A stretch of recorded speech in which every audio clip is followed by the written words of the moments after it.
Hello student, देखिए class 12 chapter number 3 operation of matrix. ठीक है, आज का टॉपिक है संक्रियाएं मैट्रिक्स की। अब यहाँ संक्रियाएं हमारे पास में, जैसे कि मैंने आपको बाइनरी ऑपरेशन में भी संक्रियाएं बताई थी, और नॉर्मली जो हमारे पास में संक्रियाएं होती हैं जोड़, बाकी, गुणा, भाग आदि। ठीक है ना। तो यहाँ मैट्रिक्स में जो संक्रियाएं लागू होती हैं वो कौन कौन सी हैं, उनके बारे में पढ़ना है। तो पहले हम पढ़ेंगे यहाँ पर एडिशन यानी योग संक्रिया। मैट्रिक्स में योग संक्रिया कैसे लागू होती है। ठीक है ना। तो दो मैट्रिक्स हैं, माना दो मैट्रिक्स हैं, एक तो A बराबर AIJ M क्रॉस N तथा B बराबर BIJ M क्रॉस N समान क्रम के हैं, तब इनमें योग संक्रिया लागू होती है। यानी ये जो m इंटू एन है ना, इसमें ये समान है, यानी दोनों में पंक्ति और स्तंभों की संख्या समान हो तो इसमें योग संक्रिया लागू हो जाएगी। कैसे होगी? जैसे अब अगर अपन यहाँ लिखें a प्लस बी बराबर, तो आप यहाँ लिखोगे AIJ m इंटू एन, ठीक है, plus BIJ m into N. अब अगर ये कोटियां समान हो तो अंदर के अवयव संगत अवयव, यानी ये संगत अवयव जुड़ जाएगा, तो ये लिखा जाएगा AIJ प्लस BIJ और m इंटू एन। अब मेरे पास यहाँ ये जोड़ कहलाया। ठीक है ना। अब एग्जांपल लेते हैं कैसे इसको जोड़ते हैं। देखो मैं आपको बताता हूँ। A बराबर, माना कि एक आव्यूह है मेरे पास में 2, 3, 4, 5, 6, 7, ठीक है, और दूसरा आव्यूह है वो है 1, 0, 3, 2, 1, 5। ठीक है। अब ये दो आव्यूह हैं, इन दोनों आव्यूह की कोटि बताओ। पहले आव्यूह की है 2 पंक्ति 3 स्तंभ, दूसरे वाले में भी है 2 पंक्ति 3 स्तंभ। क्या ये दोनों जोड़े जा सकते हैं? हाँ। कैसे जोड़ेंगे? A प्लस बी, ये जोड़ का तरीका बता रहा हूं मैं आपको। ठीक है ना। तो आप यहाँ लिखेंगे 2, 3, 4, 5, 6, 7, ये तो A वाला आव्यूह, और B वाला लिखो 1, 2, 0, 1, 3, 5। एक बात ध्यान रखना कि इन आव्यूह में अवयवों के बीच में स्थान इतना होता है कि दो चिन्ह आसानी से लगाए जा सके। ऐसा नहीं है कि हम बिल्कुल पास पास कर दें। मान लो कि ये ऋणात्मक आ गई ये संख्या, तो फिर ऐसा लगेगा 2 - 4, है ना। तो ऐसा नहीं होना चाहिए। हमारे पास में इतने पास में होनी चाहिए संख्या, मतलब इतना दूर होनी चाहिए कि इसमें दो चिन्ह आसानी से प्रयोग में लाई जा सके। अब इनको हम जोड़ेंगे कैसे? तो संगत अवयव संगत में ही जुड़ेगा। 2 पहले स्थान की संख्या पहले में ही जुड़ेगी, तो ये लिखा जाएगा 2 प्लस 1, फिर स्थान छोड़ो, 4 में 0 जोड़ो, फिर 6 में 3, ठीक है। फिर 3 में क्या जोड़ेंगे? 2, 3 प्लस 2, फिर 5 प्लस 1, है ना, और 7 प्लस 5, ऐसे जोड़ते हैं हम इनको। और जोड़ने के बाद अब यहाँ संगत अवयवों का जोड़ लिख लिया। पहले तो आपको ऐसे जोड़ना पड़ेगा, ठीक है, इसके बाद जोड़ बताओ। तो ये हो गया हमारे पास में 3, नीचे का 5, इधर 4, इधर 6, इधर 9 और इधर 12। ये आंसर आएगा। ठीक है ना। तो ये जोड़ इस प्रकार किया जाता है। आया आपके समझ में? हाँ, अगर सपोज करो कि इसमें कोई संख्या ऋणात्मक की हो, जैसे कि सपोज करो कि यहाँ पर यह संख्या माइनस की है, ठीक है ना, तो ये माइनस की है, ये लो सब माइनस की है, और यहाँ ये वाली माइनस की है, ठीक है। तो क्या करेंगे? जोड़ते समय में -4 प्लस 0, ठीक है, और 7 - 5 ये लिखा जाएगा। अब यहाँ का परिणाम क्या आएगा? -4 प्लस 0 -4, 7 - 5 क्या आएगा? 2। तो ये इस तरह से आंसर निम्न आ जाएगा। तो ये इसका चेंजेस कराता है, यानी चिन्ह अगर हो तो इस प्रकार लिखा जाता है। हमें प्लस का चिन्ह का प्रयोग करना होगा, ठीक है। तो प्लस के चिन्ह का प्रयोग करेंगे, लेकिन प्लस माइनस से क्या हो जाता है? माइनस। आया ना आपके समझ में? तो जोड़ ये प्रक्रिया होती है। दूसरा आइएगा इसमें घटाना। अब जोड़ के बाद में लिखोगे आप व्यवकलन। व्यवकलन माना कि दो मैट्रिक्स हैं, समान क्रम के हैं, तो इनमें व्यवकलन संक्रिया लागू हो जाती है। व्यवकलन संक्रिया, तो व्यवकलन में लिखा जाता है यहाँ a माइनस बी, तो यहां माइनस कर देंगे तो यहां माइनस आ जाएगा, बस ये फर्क पड़ेगा। ठीक है, तो यानी समान क्रम होंगे तो ही दोनों को जोड़ना और घटाना प्रक्रिया लागू कर सकते हैं। अब यहां जैसे कि इसी एग्जाम्पल को हमें घटाना हो, माना कि तो घटाना होगा ना, तो a माइनस बी बराबर क्या होगा, यहां चिन्ह का प्रयोग करेंगे माइनस का। ठीक है, अब आप घटाने का देखिएगा, इसमें घटाने में क्या होगा, यहां आंसर आपका बदल जाएगा। तो यहां आपका आंसर बदलेगा तो क्या आएगा, देखो 2 माइनस 1, ठीक है, माइनस का 4, ठीक है, इसमें इसको घटाएंगे तो माइनस 0, 6 माइनस 3, ठीक है ना, हाँ 3 माइनस 2, 5 माइनस 1 और 7 माइनस माइनस क्या हो गया प्लस, तो 7 प्लस 5 हो जाएगा, ये माइनस माइनस से गुणा होगा, ये वाला चिन्ह इससे गुणा भी होगा।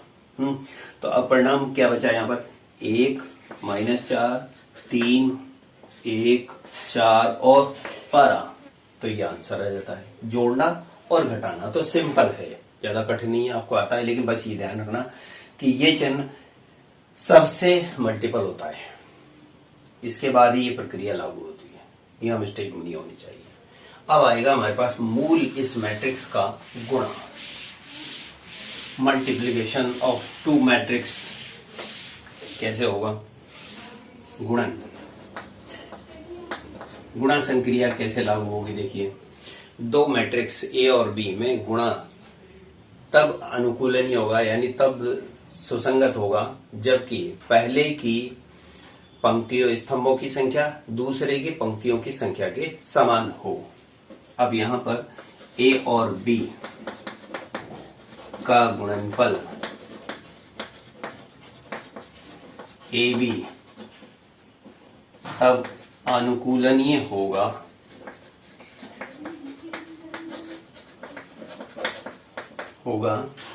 जब ए के स्तंभों की संख्या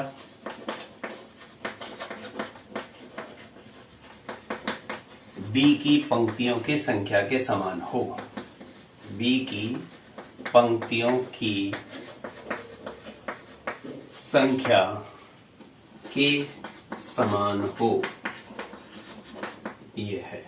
ठीक है, अब कैसे होगा, तो यहां मान लेते हैं कि ए बराबर एक आव्यूह है ए आई जे जिसकी कोटि है m क्रॉस p, दूसरा आव्यूह है बी बराबर बी आई जे, अब इसकी कोटि है p क्रॉस n, ठीक है ना।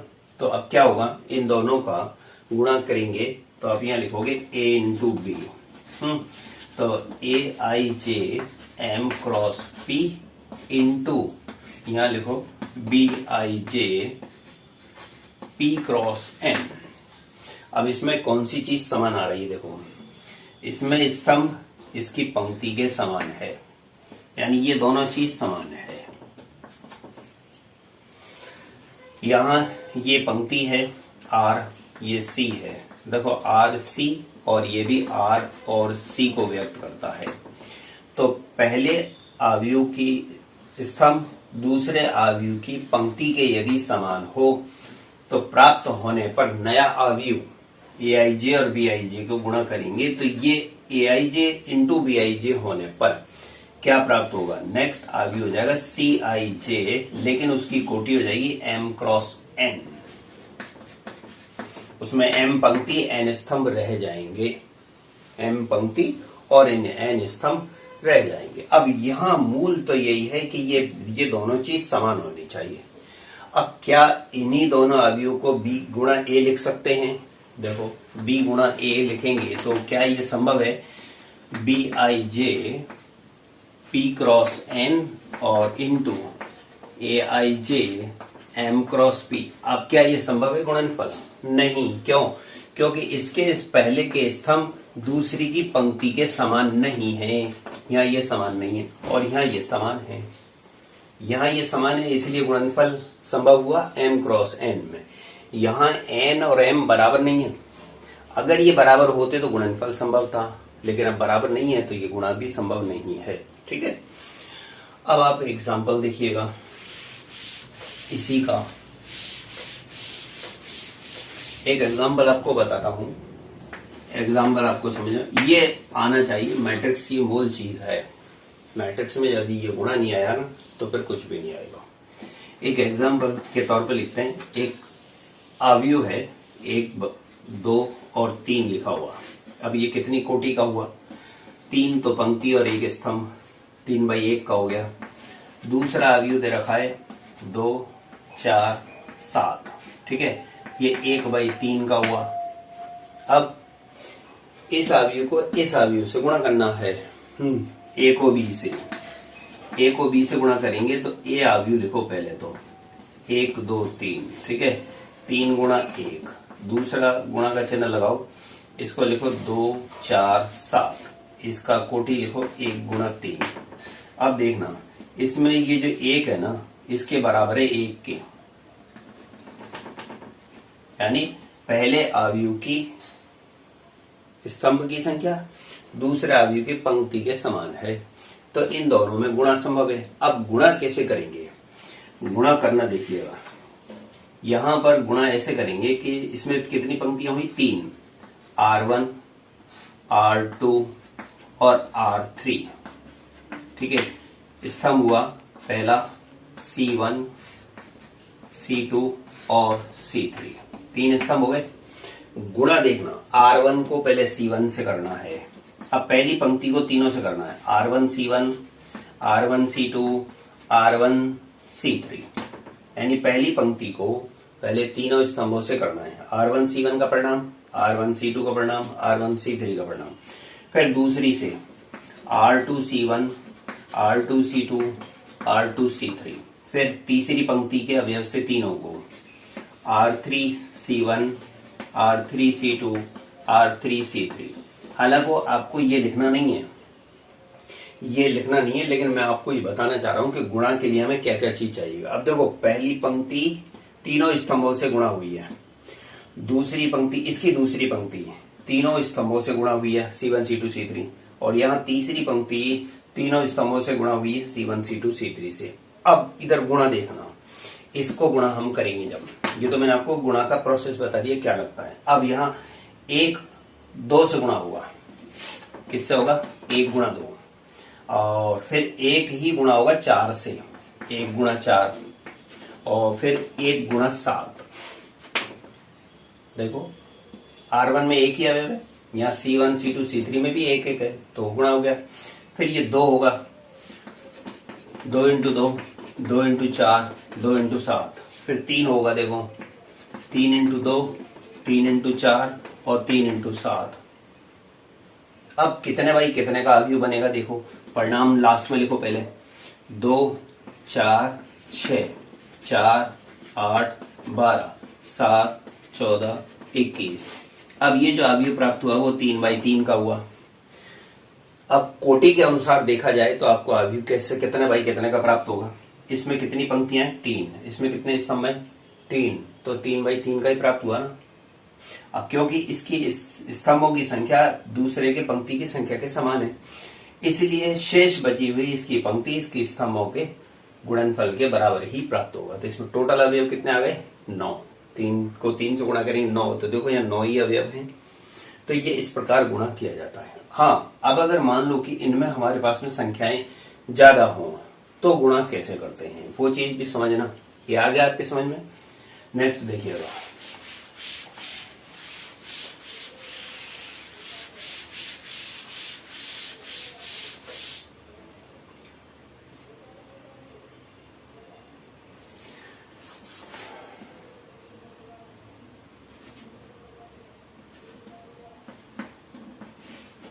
एक अवयव है A बराबर, ठीक है ना, और B अवयव है मेरे पास में इस प्रकार का कि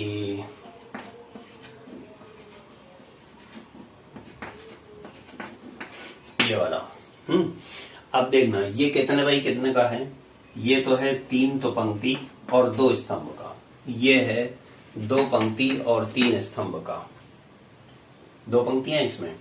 अब इसमें 3 पंक्तियां कौन कौन सी हो गई, R1 R2 और R3 के नाम से 3 पंक्तियां हो गई। ठीक है, इसमें 3 स्तंभ हो गए, C1 C2 और C3 के नाम से।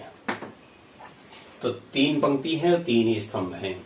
अब इसमें यहां देखना, मतलब स्तंभ कितने, 2, और इसमें पंक्तियां कितनी है, 3, तो मतलब 2 पंक्तियां हैं। तो इसमें गुणनफल तब संभव है कि यहां इसका मान इसके बराबर है, यानी पहले आव्यूह की स्तंभों की संख्या दूसरे आव्यूह की पंक्ति की संख्या के समान हो, तो AB में गुणनफल संभव है। अब AB लिखो यहां पर, 1 2 2 7 3 -1 गुणा, इधर लिखना -1 2 2 3 -4 5, ये लिख लिया मैंने। अब गुणा करता हूं, देखो गुणा करने के लिए क्या करेंगे कि ये जो पहली पंक्ति है ना, इस पहली पंक्ति को पहले स्तंभ से गुणा करोगे, लेकिन संगत अवयवों का गुणनफल का योग। ठीक है, तो अब यहाँ पहली पंक्ति में कितने अवयव हैं, 2, और इसमें कितने अवयव हैं, 2। तो पहला अवयव पहले से गुणा होगा और दूसरा दूसरे से नीचे वाले से गुणा होगा, ये ध्यान रखना। ये दोनों अवयव इन दोनों से गुणा होंगे, लेकिन संगत गुणा होंगे, 1 × -1 और +2 × 2।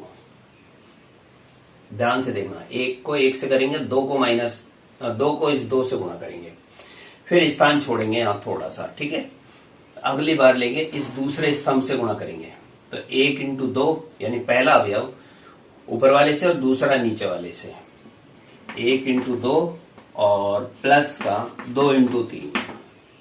फिर उसके बाद तीसरे स्तंभ से गुणा करेंगे, इसी को स्थान छोड़ते हुए, 1 × -4 और +2 × 5। 2 हैं, इसलिए आप इनको इस प्रकार लिखेंगे। सिंगल था तो हमने सिंगल में लिख लिया था। अब आएगा, ये पहली पंक्ति का हो गया तीनों से गुणा। अब चलेंगे दूसरी पंक्ति के, 2 7 का इन दोनों से गुणनफल। तो पहले 2 का ऊपर वाले से, यानी इस 2 का तो ऊपर वालों से गुणा होगा, 7 का नीचे वालों से गुणा होगा। तो 2 को -1 से गुणा करेंगे और प्लस लगा के 7 को 2 से, फिर 2 × 2 और 7 × 3, 2 × -4 और 7 × 5। ठीक है, तीसरे से हो गया। अब ये तीसरी पंक्ति चलेगी, इन तीनों स्तंभों से क्रम से गुणा होना, 3 × -1 और फिर यहां ये माइनस का 1 है खुद, तो माइनस भाई 3 × -1 और -1 × 2, -1 × 2, ये खुद माइनस का है इसलिए प्लस नहीं आएगा। अब 3 × 2 दूसरे स्तंभ से करेंगे तब, और -1 × 3, फिर 3 × -4 और -1 × 5। ठीक है, अब आप देखो ध्यान से कि यहां पर 1 2 3, देखो आप 1 2 3 1 2 3 1 2 3 पहली पंक्ति में। ठीक है, दूसरी बार में इधर 2 7 1, ये 2 7 1। अब देखो यहाँ पहले स्तंभ तो आगे वाले तो वही हैं जो कि इसके स्तंभ है, इसमें भी वही है दोनों स्तंभ और इसमें भी वही है दोनों स्तंभ, पहले अवयव। तो दूसरे अवयव देखना, ये जो अवयव है ना ऊपर वाला, -1 2 -1 2 -1 2, ये कौन से, ये दोनों। फिर यहाँ 2 3 कौन से, ये दोनों, 2 3 2 3 2 3। फिर -4 5, देखो -4 5 -4 5 -4 5। ठीक है, अब आप इसको कुल परिणाम गुणा करेंगे, तो गुणा करने पर कितना आया, ये टोटल हल करने पर मान देखना, -1 + 4, ठीक है, और -2 + 14 और -3 + -2, नीचे इधर लिखना अगला, 2 + 6 4 + 21 और 6 - 3, इधर बताना -4 + 10 और -8 + 35 और -12 -5। परिणाम कितना होगा टोटल लास्ट में, इनको सरल करो आपस में, तो 3 12 और -5, 3 12 -5, इसमें क्या बचेगा 8, 25, 3, 8, 25 और 3। इसमें क्या बचेगा 6 और यहां पर कितना बचा 27 है ना, और यहां बचा 17 माइनस का, ठीक है ना। इस तरह से ये मान प्राप्त होता है। तो ये गुणा कहलाता है दो अवयव के बीच में गुणा करना। तो ये प्रक्रिया आपको आनी चाहिए, ठीक है ना। तो इस तरह से हम इसको जैसे ए भी गुणा कर सकते हैं, तो इसमें क्या बी ए भी संभव है? हाँ, क्योंकि दूसरे अवयव में ये दूसरे अवयव को अगर आगे लिखेंगे तो इसमें स्तंभ और इसकी पंक्तियां समान है, इसलिए बी ए इसमें बी ए भी संभव है। तो ये गुणा का तरीका होता है। तो आपको आया समझ में? तो इस तरह के गुणा के जो प्रश्न हैं वह हम हल कर सकते हैं। अब एक बचता है इसमें अदिश गुणनफल।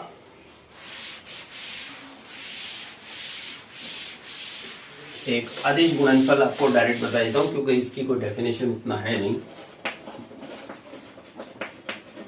अदिश गुणन, किसी अवयव को अदिश राशि से गुणा करने पर उसके संगत अवयव यानी उसके सभी अवयव अदिश राशि से गुणा कर देने पर प्राप्त अवयव अदिश राशि के गुणांक के समान कहलाता है। अब यानी यहां पर देखो कि माना एक अवयव है a बराबर aij, ठीक है, m क्रॉस n का, और k एक अदिश राशि है, एक अदिश राशि है। तो अगर मैं k को a से गुणा करूंगा तो ये k मैंने लिख लिया और यहां लिखूंगा aij m क्रॉस n। तो ये k क्या होगा, सभी अवयव से अंदर गुणा कर दिया जाएगा। तो k aij, ठीक है, और m क्रॉस n, इस तरह से। तो अब यहां एग्जांपल देखते हैं एक कि एक अवयव है a बराबर दे रखा आपको 2, -3, 5, 6, 7, 2 ये दे रखा है, ठीक है ना। ये कितना बाई कितने का है? 2/3 का है अवयव। और अचर राशि k बराबर 5 है, तो 5a का मान ज्ञात करो, ठीक है। अब यानी KA यानी ये 5a कहलाया। तो अब आप क्या करोगे, यहां लिखोगे 5a का मतलब 5 आगे लिखो और a लिखो पूरा, 2, 6, -3, 7, 5, 2। अब ये गुणा कैसे होगा? ये जो 5 है ना आगे वाला, अंदर के सभी अवयवों से गुणा कर दिया जाएगा। तो 5 को 2 से गुणा करो, 5 दूनी 10, 5 छकी 30, 5 तिया 15 माइनस में, ठीक है, 5 7 35, फिर 5 5 25 और फिर 5 दूनी 10। तो इस तरह से इसका आंसर ये प्राप्त होता है। तो ये अदिश गुणा कहलाता है। अदिश राशि को जो बाहर लिखी हो उसको अगर अवयव से गुणा करना है तो सभी अवयव अदिश राशि से गुणा कर दिए जाते हैं। तो ये अदिश गुणा का तरीका है। तो मूल 4 ही हुए ना। एक तो हुआ योग में दोनों अवयव की क्रमांक समान होने चाहिए, व्यवकलन में यानी घटाने में भी क्रमांक समान होने चाहिए। गुणा में पहले अवयव को जो आगे लिख रहे हो पहले वाले में, तो पहले अवयव की स्तंभ दूसरे अवयव की पंक्ति के समान होनी चाहिए, ठीक है ना, उसके लिए अनिवार्य है। तो गुणा प्रोसेस आपको आना चाहिए ढंग से। तो गुणा की प्रैक्टिस करना इसमें जो बुक में क्वेश्चन दे रखे हैं उसके हिसाब से। और फिर ये अदिश गुणनफल है 4, जिन पर के आधारित हमारी अगली प्रश्नावली होगी। तो आया ना आपके समझ में? अगर समझ में आया हो तो फिर आप रिप्लाई भी बताना कि आपको कहां तक समझ में आया।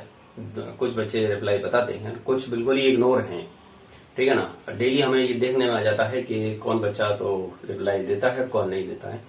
तो आप ऐसा न करें, ठीक है ना, जवाब भी दें।